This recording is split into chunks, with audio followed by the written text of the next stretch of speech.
Hello everyone. आज आहे मार्गशीर्ष पहिला गुरुवार.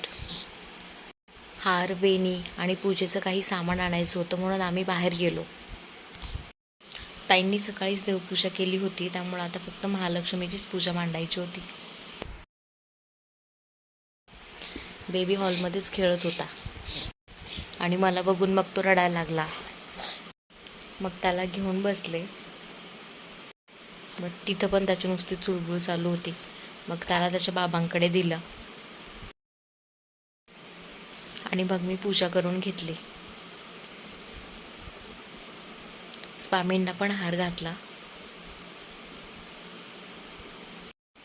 तो रडत होता, त्यामुळं फक्त पूजा करून घेतली आणि मग कथा संध्याकाळी वाचल म्हटलं.